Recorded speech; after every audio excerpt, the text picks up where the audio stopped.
What would you do if your girlfriend loved the idea of you more than who you actually are? Imagine sitting next to someone you love, watching sports, and realizing she isn't seeing athletes. She's rewriting them, turning every glance into secret desire, every friendship into forbidden love, every man into a storyline. At first, it's funny. Until she starts doing it to you. Are you sure you're not gay? If you were, I'd love you even more. Sounds like a joke, right? That's what I thought. But how many times does a joke have to repeat before it stops being funny and starts feeling like disappointment? I'm not confused. I'm not suppressing anything. I know exactly who I am. So why does it feel like I'm failing a role I never auditioned for? This isn't about sexuality. It's about identity, projection, and what happens when fantasy starts replacing reality.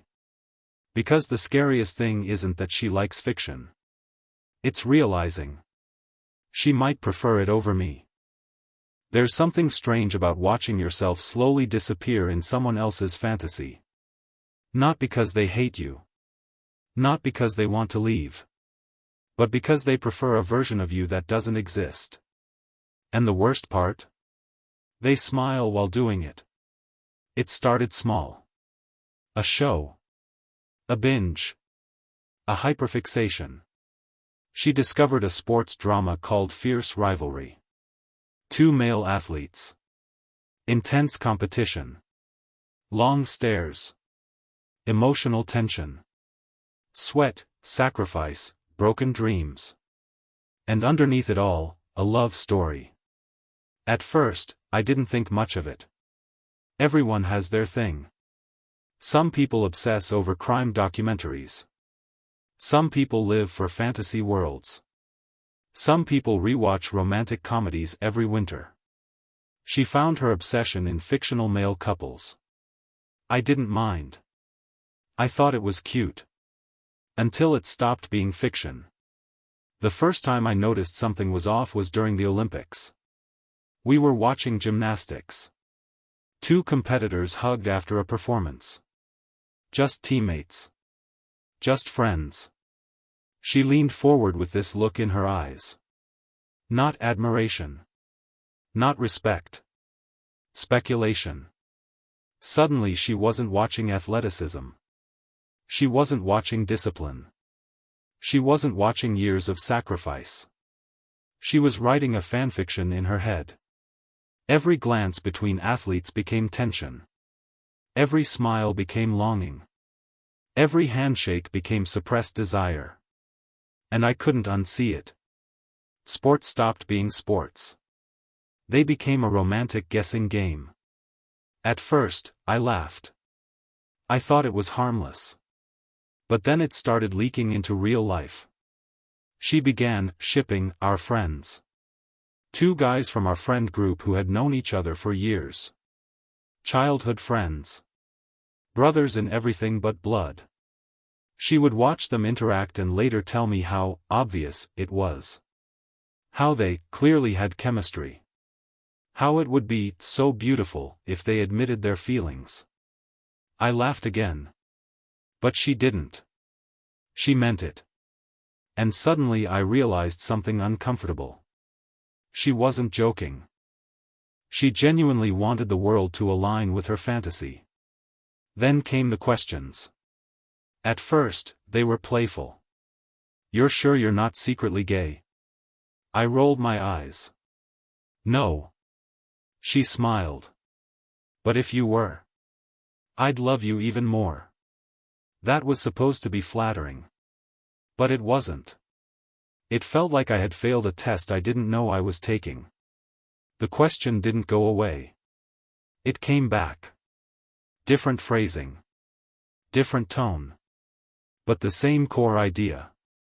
You've never been curious? You're completely sure? You wouldn't want to try? And every time I answered the same way. No. Not curious. Not confused. Not repressed. Just straight. And every time I answered, she seemed disappointed. Not angry. Not dramatic. Just slightly sad. As if I had denied her something. That's when it stopped being funny. Because my identity started to feel negotiable. Like a setting she could toggle. Like an optional character trait. It wasn't about being anti-gay. It wasn't about homophobia. It was about reality. I am not attracted to men. That's not a phase. Not a denial. Not a twist waiting to happen. But somehow, in her world, it felt like a plotline she was waiting for. And I began to feel something I didn't expect. Pressure. Pressure to be more interesting. Pressure to match her fantasy. Pressure to justify who I was. Imagine that. Having to justify your own orientation. Not because someone hates it. But because it disappoints them. I started noticing patterns. She consumed a lot of male-male romance content. Manga. Web novels. Fanfiction. Edits. Stories where men are emotionally vulnerable in ways they often aren't in real life. Where they cry openly. Confess passionately. Break down walls for each other. Stories where masculinity is soft. Where men are safe with each other. Where love between them feels intense and forbidden and pure at the same time. And slowly, I realized. Maybe it wasn't about sexuality at all. Maybe it was about emotional depth. Because in many of those stories, the male characters are written with far more emotional nuance than traditional romance tropes. They aren't hypermasculine stereotypes. They aren't emotionally unavailable. They aren't dominant in a shallow way. They are sensitive. Broken. Complex. And maybe that's what she loved. But here's the problem. Instead of asking for those traits in me, she wanted to change my orientation. Instead of saying, I want you to be more emotionally open. It felt like she was saying, I wish you were someone else. That's a very different thing. I tried talking to her. Calmly. Honestly. I told her it made me uncomfortable when she questioned my sexuality repeatedly. I told her it felt invalidating. She said it was just a joke. She said I was taking it too seriously. She said it was just her hobby. And maybe it is. But jokes are only funny when both people laugh. And I wasn't laughing anymore. There's something subtle but powerful about being told who you are doesn't quite fit. Not aggressively. Not cruelly. But persistently. It creates doubt. Not about your sexuality. But about your place. Am I enough as I am? Or am I just a placeholder in someone else's fantasy universe? I started feeling strange during normal moments. When we watched a movie. When we were out with friends. When I expressed affection. Was she seeing me? Or was she mentally rewriting me? Did she love me? Or the version of me she wished existed? That question is heavy. Because if someone loves a version of you that isn't real, where does that leave you? The irony is this. I support her interests. I don't judge her taste. I don't mock what she reads. But support isn't the same as participation. And I don't want to become a character in a genre I didn't sign up for. The more I thought about it, the more I realized this wasn't about sexuality. It was about boundaries. When does a hobby stop being a hobby?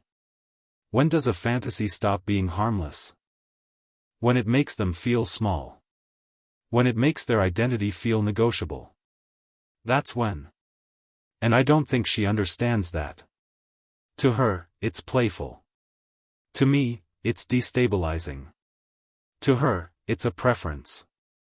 To me, it's my core identity.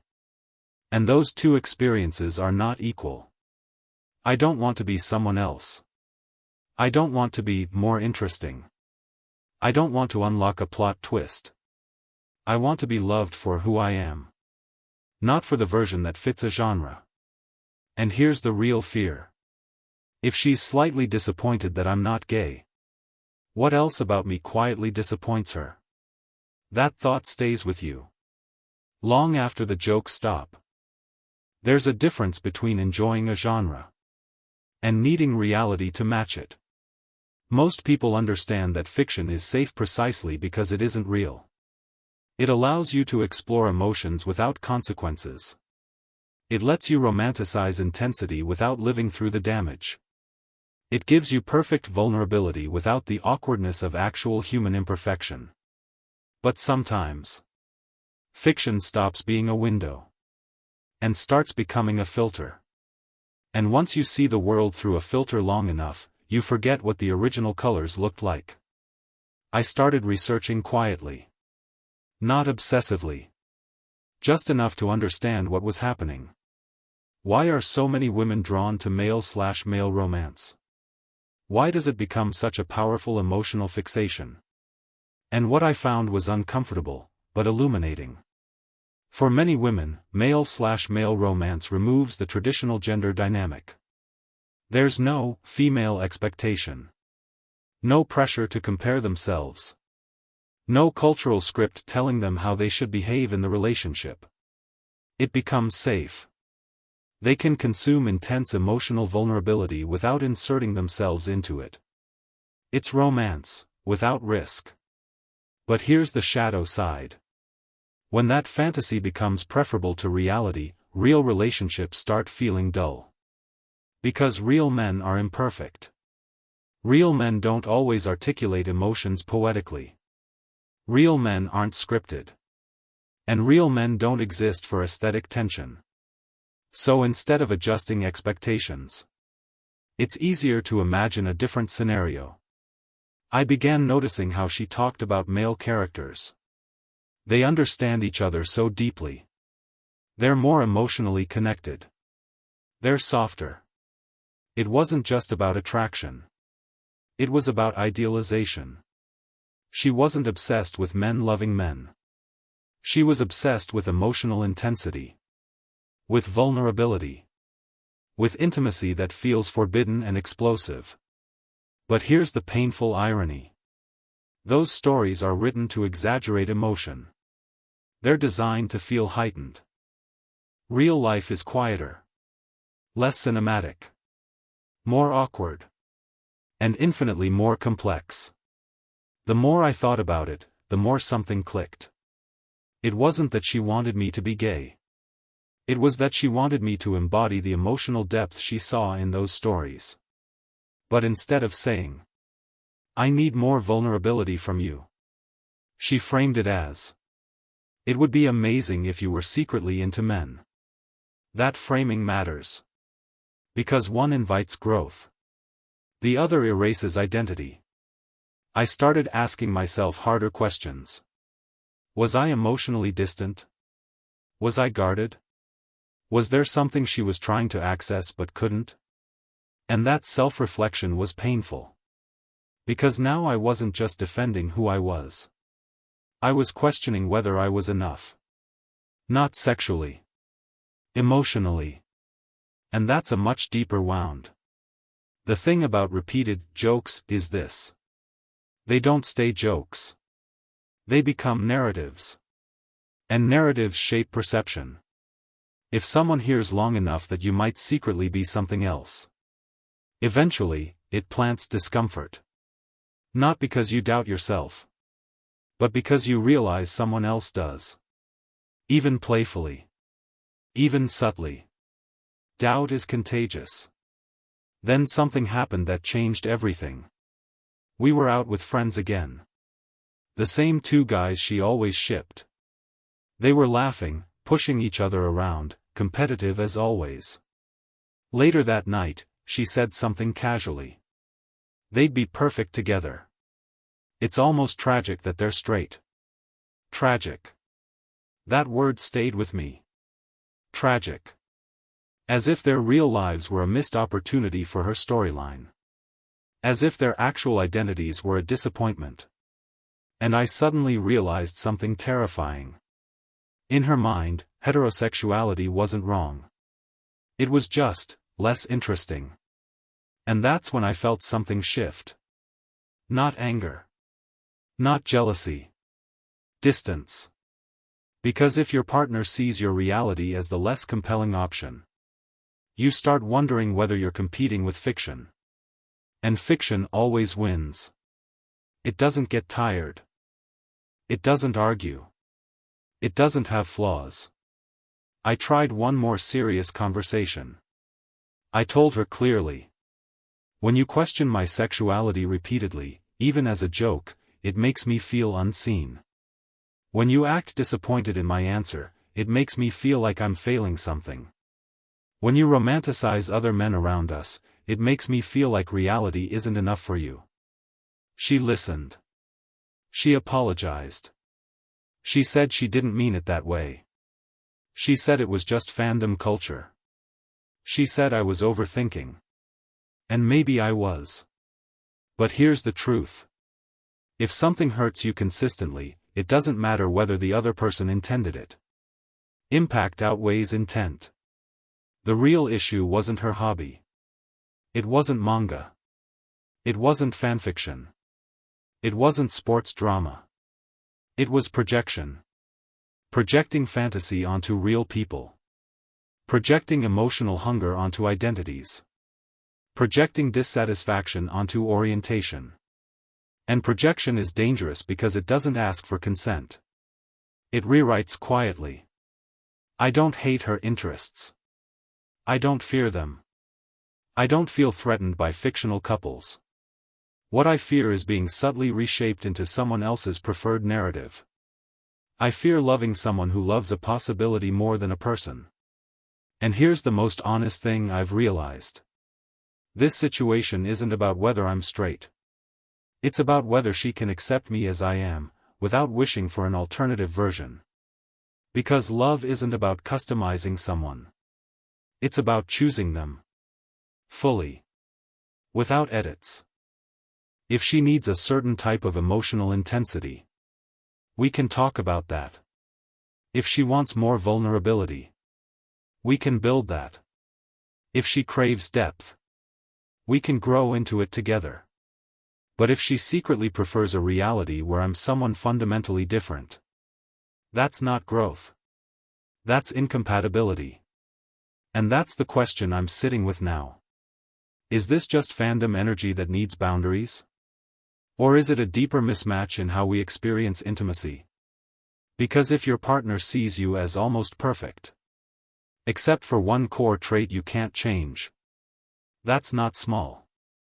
That's foundational. Maybe the real fear isn't that she wants me to be gay. Maybe the real fear is that she doesn't fully want me. And that's a much harder thing to face. There's a moment in every relationship when the illusion cracks. Not explosively. Not dramatically. Just quietly. When you realize the issue isn't about jokes. Or fandom. Or fictional characters. It's about alignment. I stopped reacting emotionally. Stopped defending myself. Stopped over-explaining. And instead, I observed. How often did she frame my identity as potentially different? How often did she light up more over fictional intensity than real intimacy? How often did I feel slightly insufficient? The answer wasn't catastrophic. But it wasn't zero either. And zero is what it should be. There's something important people rarely talk about. Fetishization doesn't always look like hatred. Sometimes it looks like admiration. Sometimes it looks like romanticizing. Sometimes it looks like saying, "It's just so beautiful." But when admiration ignores reality, when it overrides consent, when it projects fantasy onto real people, it becomes dehumanizing. Quietly, I asked myself the hardest question. If she never stopped making these jokes, If she always carried a subtle disappointment. Could I live with that? Because here's the truth about boundaries. They're not ultimatums. They're information. They tell you what you can and cannot tolerate without slowly losing respect for yourself. And I realized something uncomfortable. Every time she reacted with slight sadness when I said I wasn't gay. A microscopic piece of respect inside me cracked. Not for her. For myself. Because I kept brushing it off. There's a difference between being open-minded and allowing yourself to be rewritten. I am not confused. I am not suppressing anything. I am not a hidden plot twist. And I don't want to be loved more under different conditions. I want to be loved as I am. Fully.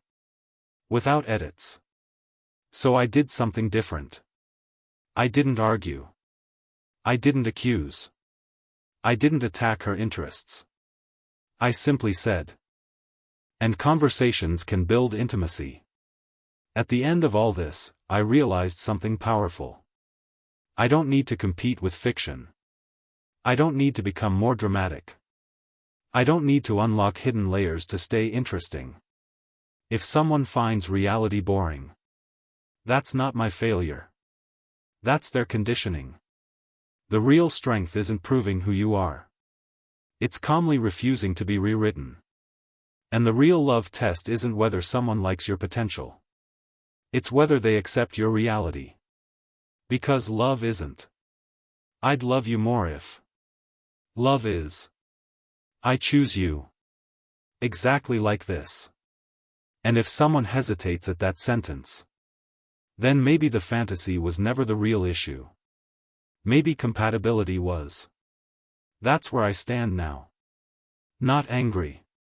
Not insecure. Not defensive. Just clear. Clear about who I am. Clear about what I won't negotiate. Clear that identity is not a hobby. And clear that being respected is not optional. If you're in a situation like this, ask yourself one question. Do they love you? Or do they love the version of you that fits their favorite story? Because that difference determines everything. I used to think the problem was her obsession. The shows. The manga. The shipping. The fantasies. But that wasn't the real issue. The real issue was this. I started feeling like I had to compete with a version of myself that didn't exist. And that's a battle you can never win. Because fiction is perfect. It's edited. Polished. Intensified. Real people aren't. Real love isn't cinematic. It's awkward. It's inconsistent. It's sometimes quiet. But it's real. And real should be enough. I used to think the problem was her obsession. The shows. The manga. The shipping. The fantasies. But that wasn't the real issue. The real issue was this. I started feeling like I had to compete with a version of myself that didn't exist. And that's a battle you can never win. Because fiction is perfect. It's edited. Polished. Intensified. Real people aren't. Real love isn't cinematic. It's awkward. It's inconsistent. It's sometimes quiet. But it's real. And real should be enough. I'm not angry at her. I don't hate what she likes. But I refuse to be reshaped to fit someone else's preferred storyline. I refuse to treat my identity like a customizable setting. I refuse to feel almost perfect, except for one core truth about who I am. Because love doesn't say, I'd choose you more if you were different. Love says, I choose you. Fully. No edits. No rewrites. No alternate endings. So here's the lesson I learned. If someone loves a fantasy more than they love your reality, let them have the fantasy.